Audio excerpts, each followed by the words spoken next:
Saúdo a igreja com a paz do Senhor. Amém. Estamos aqui começando mais uma aula de discipulado com homilética, falando dos reformadores da igreja. E hoje nós vamos dar continuidade a falar deste homem que revolucionou, um dos revolucionários da igreja católica, que é John Wycliffe. Antes de mais nada, vamos abrir nossas Bíblias, ficamos de pé, na primeira carta do apóstolo Pedro, versículo 2, capítulo 2, versículo 9 e 10.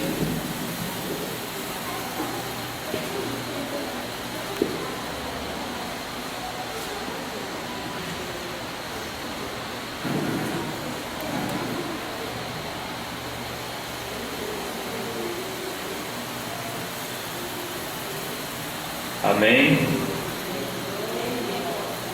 Primeira carta do apóstolo Pedro, capítulo 2, versículo 9 e 10. Mas vós sois a geração eleita, o sacerdócio real, a nação santa, o povo adquirido, para que anuncieis as virtudes daquele que vos chamou das trevas para a sua maravilhosa luz. Vós que em outro tempo não eres povo, mas agora sois povo de Deus, que não tinhais alcançado misericórdia, mas agora alcançastes a misericórdia. Amém? Oremos. Senhor, nosso Deus, nosso Pai, em nome de Jesus, teu Filho amado, nós te agradecemos por essa rica e gloriosa palavra, Pai, que assim o Senhor me colocou no meu coração para levar ao teu povo, porque nós sabemos que nós somos a geração eleita pelo Senhor. Que o Senhor continue nos abençoando. Amém. Podem sentar. Nós vemos aqui nessa carta de Pedro o quanto ele diz que nós somos especiais, porque antes de nós estarmos aqui, nós não éramos eleitos, nós vivíamos desgarrados no mundo do pecado, no mundo do maligno, mas hoje nós estamos aqui, nós somos geração eleita, não fomos nós que procuramos a Cristo, mas sim, Ele foi que nos procurou, nos tirou do lamaçal do pecado. E hoje nós estamos aqui para levar boas novas, como o apóstolo Pedro diz, que nós, como somos crentes, somos separados do mundo, a fim de pertencer totalmente a Deus e de proclamarmos o Evangelho da salvação para a glória e louvor de Deus. Por isso que Ele nos escolheu. Nós estamos aqui hoje aprendendo, porque Ele nos escolheu e nos colocou aqui com esse propósito de levarmos a palavra àqueles que estão precisando, o louvor àqueles que estão precisando, porque hoje em dia o que nós estamos vendo, o mundo está virado e nós temos que orar e levar boas novas que Jesus nos deixou, porque nós somos geração eleita, nós somos especiais. Por isso que nós estamos hoje aqui. Amém, irmãos? Vamos dar continuidade, abrimos na página 3, da apostila de John Wycliffe, o homem que traduziu a Bíblia do latim para o inglês. Nós vamos ver no último parágrafo da página número 3 de John Wycliffe.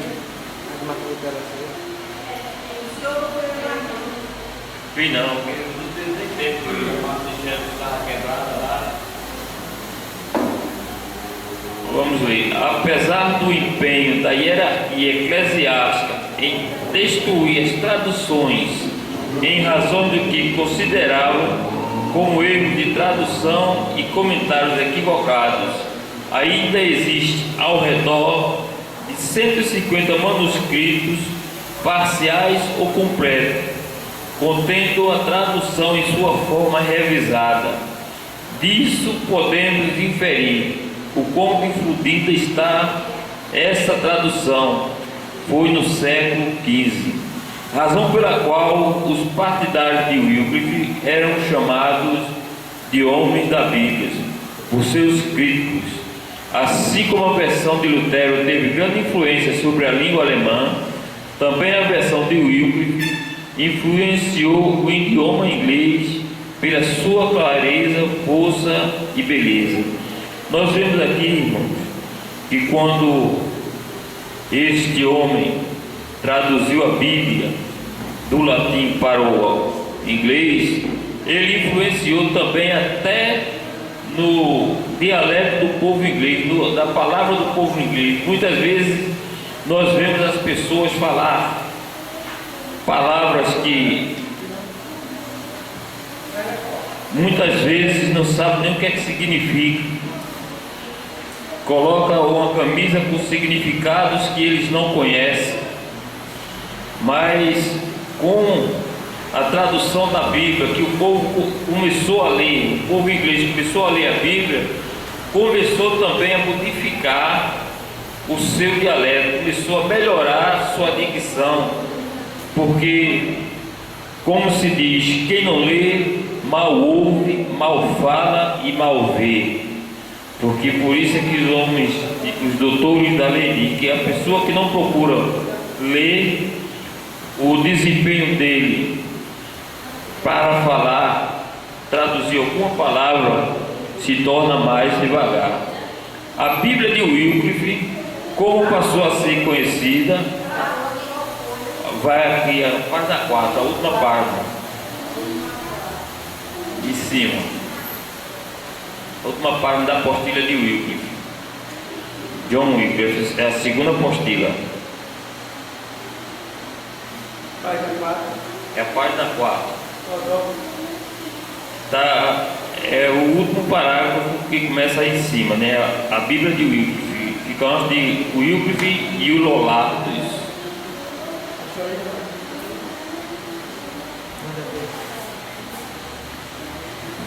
É na página 4. Primeiro parágrafo em cima, não?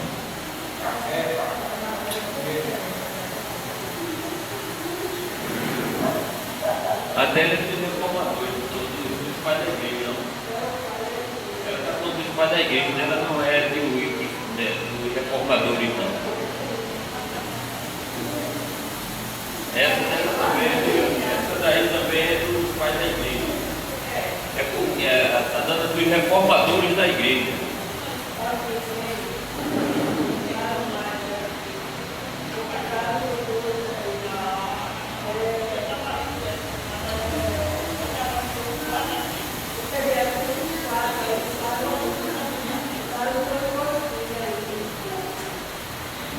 A Bíblia de Wycliffe, como passou a ser conhecida, foi amplamente distribuída por toda a Inglaterra.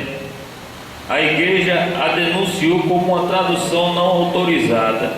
Quer dizer, a igreja católica não queria que o povo soubesse os ensinamentos verdadeiros de Jesus Cristo, o cristianismo, porque o que eles pregavam dentro das igrejas dele não era o que Cristo ensinava.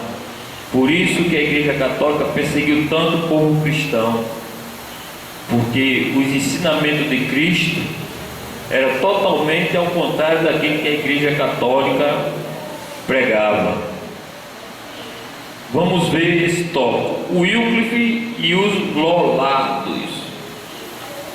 Contrário à igreja e à hierarquia, contrário à rígida hierarquia eclesiástica, Wycliffe defendia a pobreza dos padres e os organizou em grupo para divulgar os ensinos de Cristo. Quer dizer, ele não queria que os padres vivessem naquela riqueza como eles queriam viver, como o Papa queria que eles vivessem.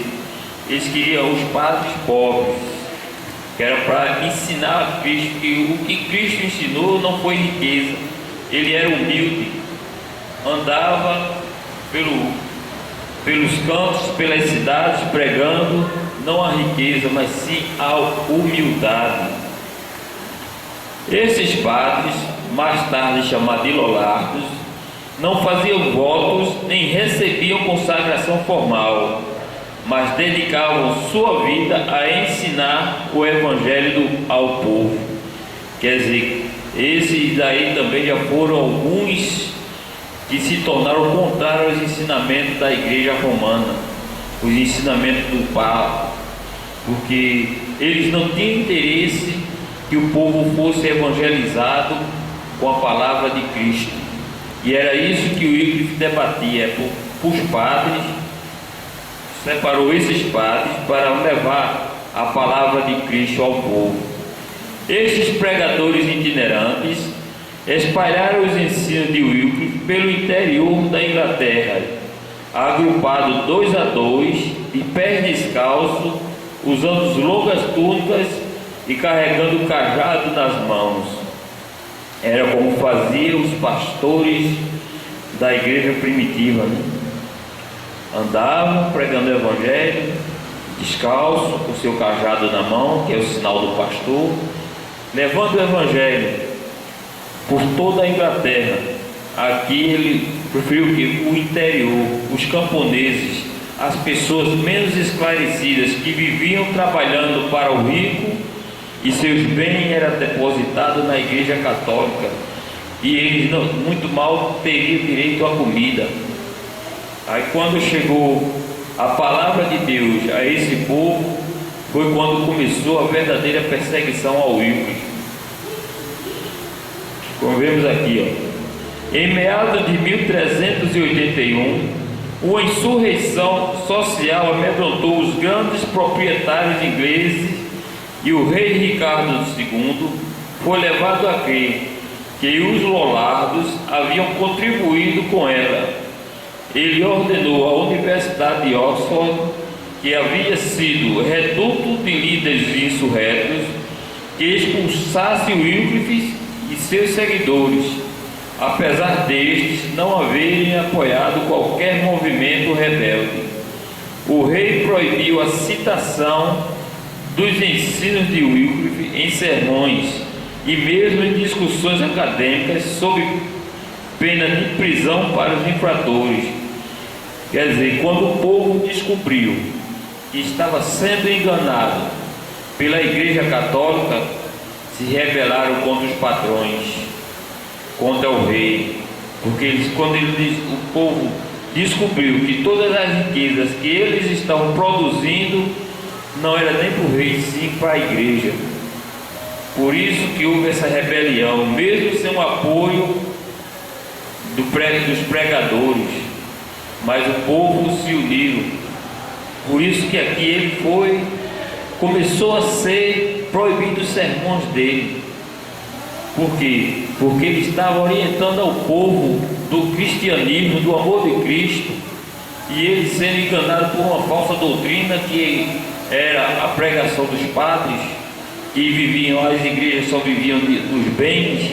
Por isso que nós vemos hoje em dia que todos nós sabemos que a igreja mais rica do mundo é a católica. Por quê? Porque viviam dos bens dos povos. O rei tinha muitas terras, pecava, aquele lapudiário tinha muitas terras, pecava, aí ao se confessar, aí a igreja pedia uma boa parte de terra, aquela terra que a igreja tomava já era a mão de obra que ficava menos para aquele povo, era o sustento dele já que diminuía. Quando chegou a palavra de Deus, chegou esses pregadores, levando a verdade a eles, como estava sendo conduzido, que a igreja católica só dependia de riquezas, aí se rebelaram contra seus patrões.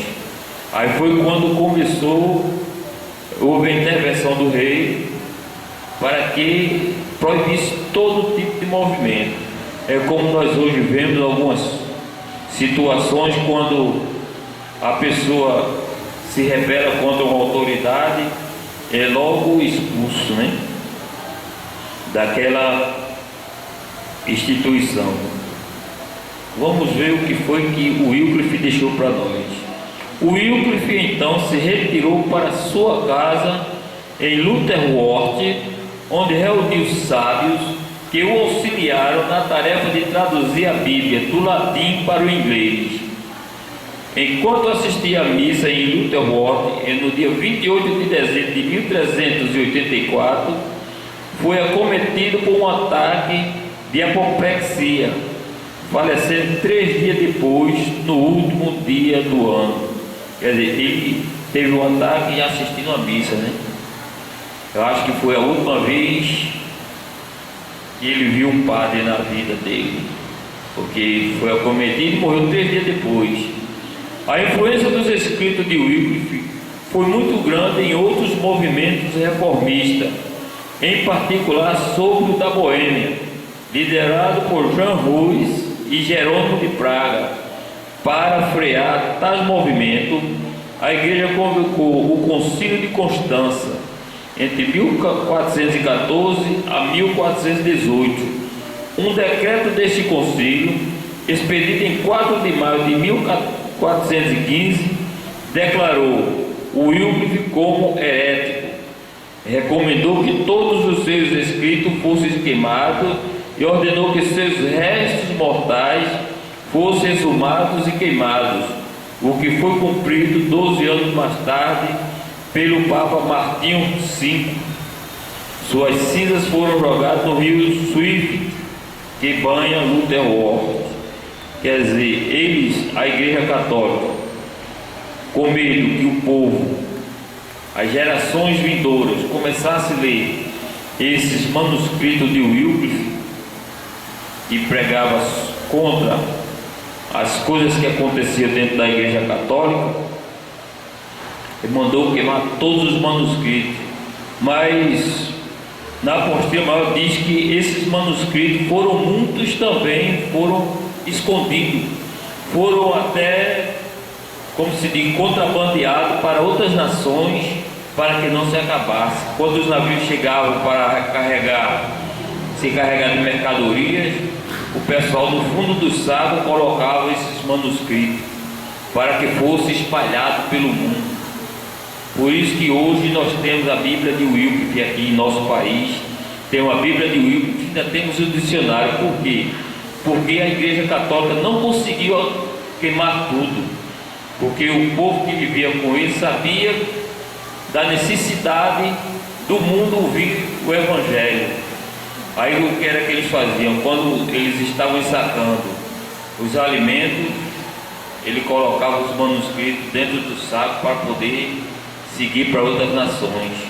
Por isso que hoje nós temos aqui, pelo que o povo sofreu, para essa Bíblia chegar em nossas mãos, foi muito sangue derramado.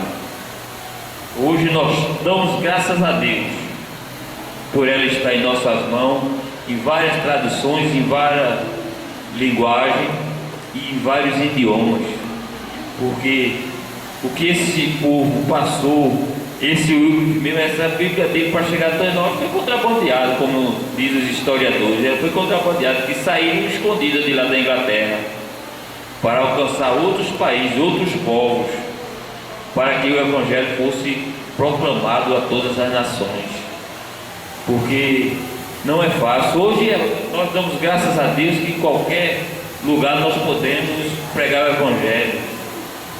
Nós temos liberdade. Esse povo não, muitos fazia escondido.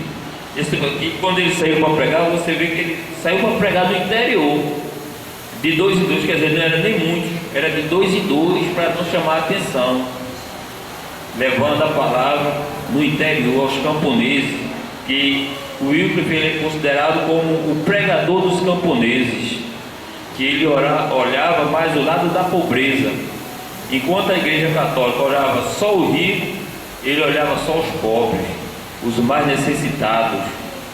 Por isso que ele era contra os ensinamentos, que quando nós vemos nessa Bíblia, nessa apostila, que ele se reunia com o rei e só queria pessoas eclesiásticas, doutorado em teologia, para dar assessoria ao rei. Por quê? porque os assessores dele davam assessoria ao rei pela palavra de Deus, pela Bíblia. Hoje em dia não, hoje em dia nós vemos aí os reis, hoje em dia fazendo o que quer, mas até a rainha da Inglaterra até hoje dá graças a Deus por esses ensinamentos, que o Reino Unido é uma das nações que tem mais o cristianismo, que prega mais o cristianismo, e em número populacional ela tem o percentual maior. Onde existe mais protestantes são nos Estados Unidos, mas em compensação a população é maior. Mas em termos de percentual, o Reino Unido, que abrange aquela Inglaterra, Suécia, aquele lado ali, eles são mais protestantes, são mais vividos na Bíblia. Por quê? Porque ele veio do reinado, para ele explicar assim, teve logo um ensinamento lá na frente, lá atrás, quando o rei, para divulgar leis, e era assessorado pelos homens da palavra de Deus. Por isso que ele é uma nação mais atualizada no Evangelho, atualizada em termos, né? Um pessoal que vive mais dentro da palavra, porque o ensinamento do rei já veio de antes. E teve um dos reformadores da igreja que, quando estava sendo morto, queimado, aí ele ainda disse, orando, disse que Deus ilumine o juízo da rainha, os pensamentos da rainha. Por quê? Porque ele queria que sempre permanecesse a palavra do cristianismo, a palavra de Deus, a palavra de Jesus Cristo, que era isso que eles queriam. Morreram para que essa palavra chegasse até nós. E esse foi um dos que a sua Bíblia, como foi dito, ela foi contrabandeada para chegar até nós. Por isso que hoje nós damos graças a Deus que temos o livre-arbítrio. Qualquer livraria nós compramos a Bíblia, mas o preço que as pessoas pagaram para ela chegar até nós foi terrível. A quantidade de vidas que foram ceifadas para que a palavra de Deus chegasse até nós hoje. Porque aqui foi um resumo, mas se você pegar a leitura completa dessas apostilas, vai ver que foi muita coisa que esse pessoal passou, muita perseguição. A Igreja Católica não se conforma até hoje com essas coisas. Se algum, feito eu estava dizendo a minha irmã, conversando com ela, se alguma das minhas irmãs que vive dentro da Igreja Católica chegar perguntando por um desses homens aqui dentro da igreja, o padre vai mandar ela ir embora, ela está para fora, porque vai dizer que ela está lendo demais coisas que não deve, que ele não tem interesse que o povo saiba, que era para continuar enganando. Ainda bem que hoje as missas são em português, e quando era em latim ninguém entendia nada, os pobres não entendiam nada, só dizia amém, e amém é assim seja. Então ele fazia o que queria. Mas hoje em dia, graças a Deus, esse Papa aqui está, ele diz que as igrejas têm que ler mais a Bíblia para o povo, que antes ele não lia a Bíblia dele. Era quando Lutero descobriu uma Bíblia dentro do convento que ele estava, foi quando começou a se rebelar contra a Igreja Católica, que não era o que eles pregavam, era o que estava na Bíblia, não era o que eles pregavam. Por isso que a Igreja Católica não tem interesse que o povo leia a Bíblia. E se chegar com a Bíblia de estudo pentecostal, que sai fora mesmo, que o ensinamento é totalmente diferente do que eles ensinam. Porque se chegar com a Bíblia de estudo pentecostal dentro da igreja, quando o padre dizer, mas aí ele vai dizer, isso aqui está dizendo assim, aí você está vendo coisas que não devem. Por isso que a nossa Bíblia e todas as tradições, a linguagem pode ser diferente, mas o conteúdo, a mensagem é universal, é o amor de Cristo, é o Evangelho puro, que é o qual eles não pregam. Eles empregam o que eles querem, o que vale. Feito ele diz, uma moeda no cofre é uma alma fora do purgatório. Que purgatório é esse que não existe? Só existe para eles. O purgatório é o bolso do rico, que tinha que depositar seu bem lá para ficar livre dos pecados, que Nós aqui, como homem, não temos autoridade, não temos poder de perdoar pecado de ninguém, porque a salvação é individual. Então, se a salvação é individual, então só Deus que pode perdoar nossos pecados. Não é eu chegar aqui, pastor, eu pequei, toma a cesta básica, perdoe meus pecados. Coitado do pastor, ele vai dizer: meu filho, você quer que vá aí você para o inferno? Porque eu estou lhe enganando, e estou me enganando fazendo o que Deus não ensinou. Deus não quer. Muitas vezes a pessoa diz: eu dou dízimo, estou livre do pecado. Está nada. Dízimo não paga pecado, não perdoa pecado, não. O dízimo é simplesmente uma ajuda para a igreja se manter de pé. Tem pessoas que acham que dá dízimo, dá oferta, faz tudo, está perdoado, mas todo dia nós erramos, nós pecamos, e temos que pedir perdão todo dia a Deus, e é um perdão que é de graça, é um favor imerecido que nós temos. E esse povo aqui, até hoje, ainda continua enganando aqueles menos esclarecidos, aos quais ele não tem interesse nenhum que o povo seja esclarecido. E se nós pegarmos um desse do pé roxo, como diz, nós vamos arrumar uma briga e uma inimizade, porque eles não aceitam o que o Evangelho diz. Eu estava lendo um livro hoje que eu encontrei lá no trabalho, eu encadernei e deixei em casa. É A Batalha Milenar do Cristo e o Anticristo. Esse livro estava lá na gaveta, eu perguntei: que livro é esse? Você me deram esse livro, eu guardei na gaveta, eu quero para tudo, me dá, encaderna ele. Ele é antes dos anos 80, ele tem mais de 30 anos esse livro. Aí eu estava olhando os pregadores antigamente, ele é um conferencista, é evangélico. Ele na introdução dele ele diz logo: esse livro vai ser contra muitos aqueles que não creem em Deus. Como foram pregar tem um pregador que foi pregar para Mahatma Gandhi, ele disse: eu aceito o seu Cristo, mas não aceito o seu cristianismo. Quer dizer, ele aceitava o Cristo, mas não que o cristianismo que se pregava.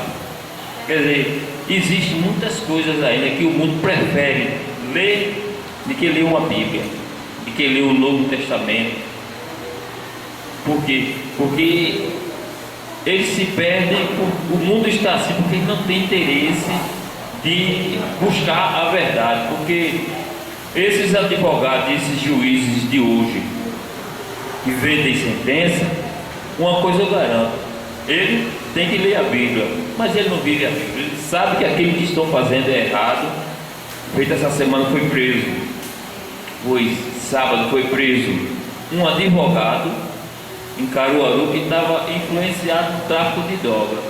O homem, da lei, sabendo da lei, onde é que está indo buscar? No caminho errado. É isso. Aí eu digo: o homem desse leu a Bíblia?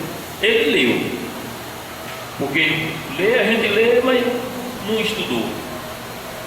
Porque a gente lê é uma coisa, e a gente procurar se aprimorar é outra. Porque se a obrigação de ler, ele leu, mas ele não viveu. Ele leu para mostrar que sabe, mas se perguntar aí um versículo da Bíblia, ele não sabe. Aí o homem diz: como é que vai pregar a lei para a gente? E nessas tem muitos profissionais hoje em dia e nós não devemos confiar muito. Às vezes eu estou lá na farmácia, aí chega uma mulher e diz: eu prefiro perguntar a vocês aqui de quem é o médico. Eu pago o plano de saúde, mas não vou lá, porque eu vou, não digo nem o que eu estou sentindo, eu já venho com remédio para mim. E eu vou vivendo aqui pela misericórdia. Ele olhou para mim: esse seu cabelo branco, o senhor tem algum pouquinho de tempo de falar? Minha filha só faz 30 anos só, que eu estou no ramo, só faz 30 anos. Mas é isso. Às vezes o cliente vai e só do irmão, aí ele me chama mais de irmão. Quando eu me sentei, ele disse: aqui, senhor Recife, eu não disse nem o que era que eu tinha. Onde está? Aí diz assim, não, porque o governo investe. Não investe não, que eles atendem por atacado. Quanto menos tempo a gente passar dentro do consultório de decisão, para ele melhor. Claudete foi a semana passada o médico fazer um exame.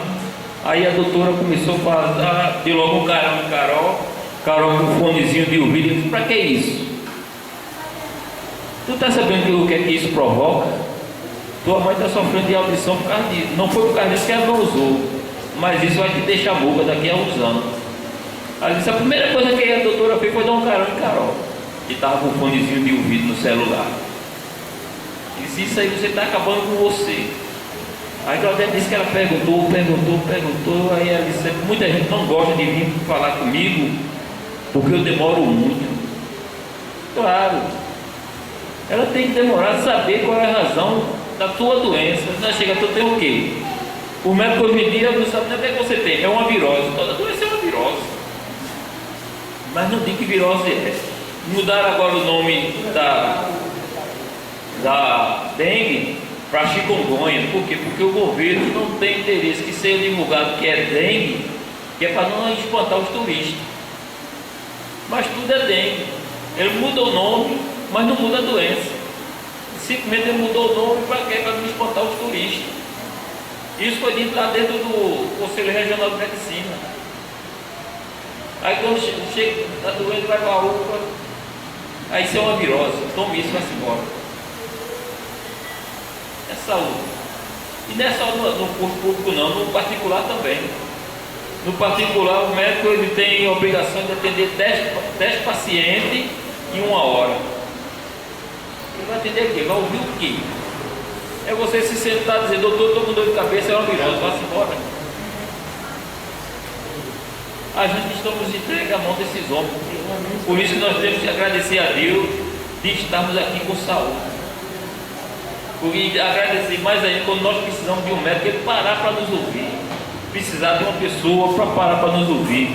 Feito eu disse sexta-feira lá na igreja, olha, o único que está 24 horas disponível para a gente é só Deus. Foi na vigília que eu disse, o único que está disponível para a gente é Deus, é 24 horas. O homem não, às vezes a gente, o corre da gente é tão grande que a gente, irmão, vem cá, me dê a palavra, irmão, eu vou fazer um negócio. Muitas vezes acontece isso. Me deu uma palavra, mas o irmão está tão atarefado, às vezes está cheio de problema, não sabe nem como é que vai dar a palavra a você. Eu vejo nas campanhas evangelizadoras, tem irmão que sai com um problema maior do que aqueles a quem vai levar a palavra. Só Deus contempla. Eu tiro pela minha em casa. Às vezes ela fala assim, rapaz, eu estou com tanto problema, mas Deus quer que você leve a palavra. Vou fazer o quê? A gente levar uma palavra para uma necessidade e a gente precisando de uma. É isso. Viver o Evangelho é isso. É a gente dar da gente o que a gente não tem. Às vezes a gente está precisando, mas vai dar a quem precisa, quem está lá fora precisando também. É muito difícil ser crente, é pagar preço, mas é gostoso. Aí quando ela chega em casa, ela diz logo, olha, salvou-se uma hoje, voltou-se uma hoje, vê que maravilha, saiu cheio de problema, mas salvou-se uma na campanha, voltou-se uma na campanha. Quer dizer, esqueceu, mas já diminuiu os problemas da mente dela. Porque sair na campanha também é difícil. Você levar a palavra a quem está precisando, às vezes você cheio de problema também para poder resolver, sem saber como, mas tem que levar a palavra de Deus.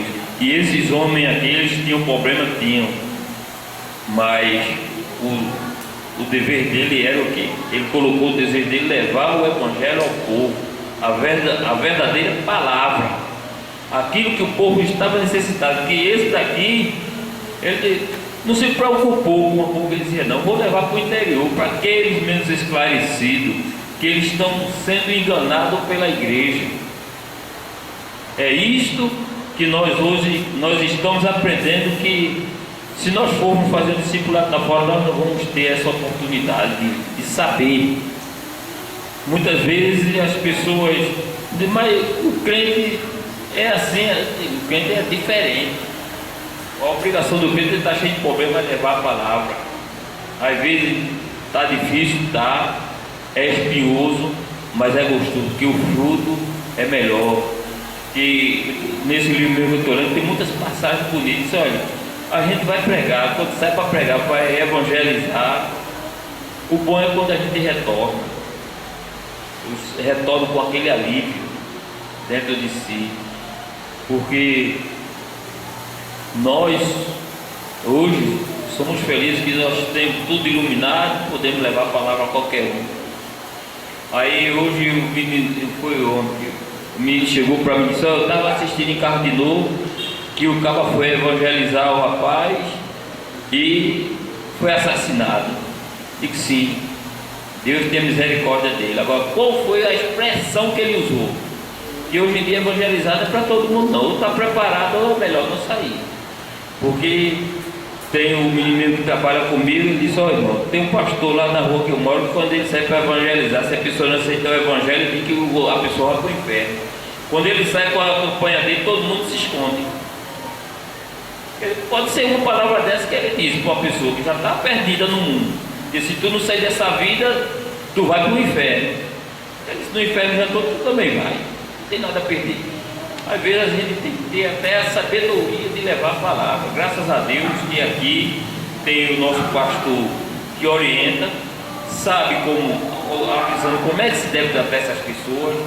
Claudete muitas vezes diz: rapaz, a gente passou num estreito, tinha 4 cavalos, aí a gente perde primeiro. A primeira sabedoria, perguntar se quer. Se não quiser, vá-se embora. Se a gente pergunta se quer, não quer. Ele disse que tem uma vez que foi pregar para 3, aí os 3 iam sair para fazer umas paradas. Ele disse: irmão, agora não, irmão, que a gente vai fazer umas paradas aí, a gente não quer ouvir a palavra de Deus agora não. E aí? É difícil.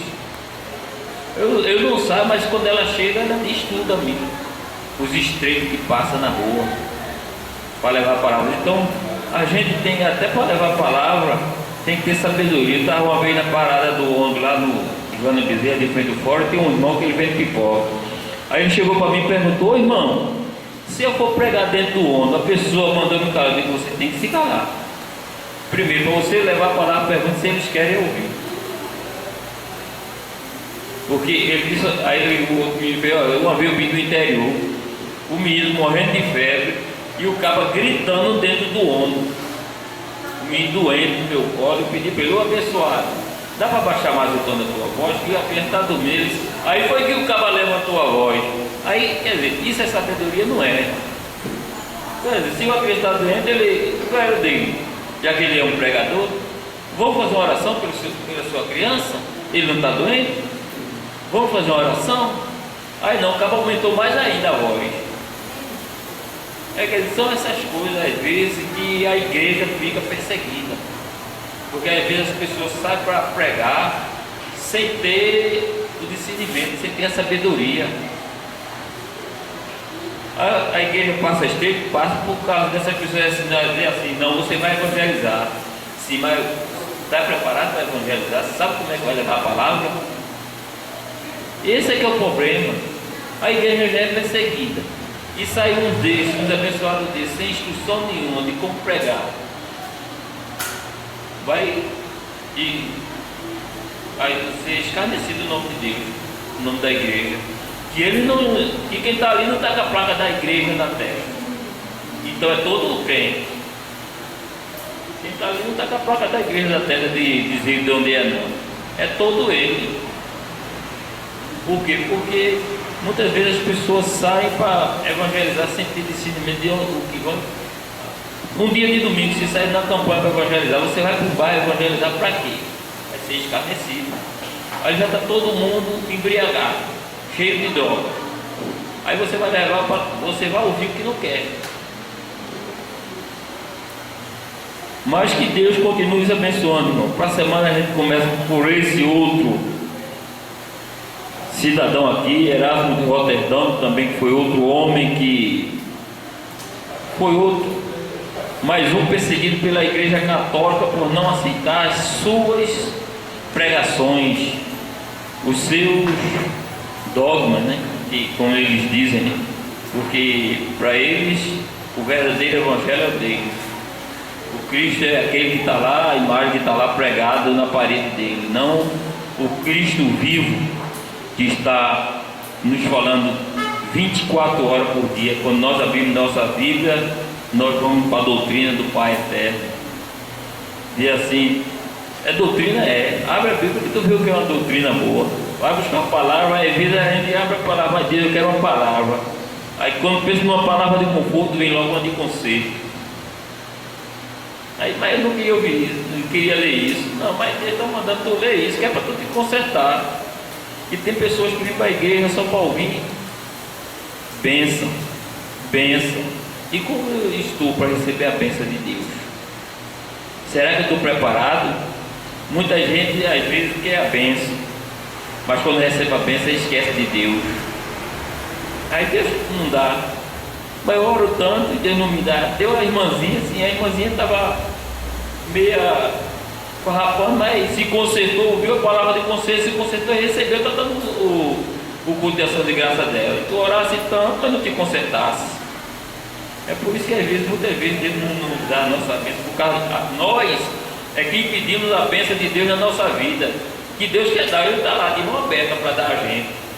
A gente é que quase qualquer demora a chegar. Porque às vezes a gente precisa se consertar de Deus, porque às vezes a gente nem percebe, mas como o apóstolo Paulo diz lá em Coríntios, examine-se o homem a si mesmo. Se eu quero receber minha bênção, eu tenho primeiro que me corrigir. Não é eu corrigir o irmão que está errado, não. Vou orar pelo irmão que está errado e eu tenho que me corrigir. Como Jesus diz, antes de tu olhar o teu irmão, tira a trave que está no teu olho. Que às vezes o nosso erro é maior do que o do irmão. Mas é como se diz, né?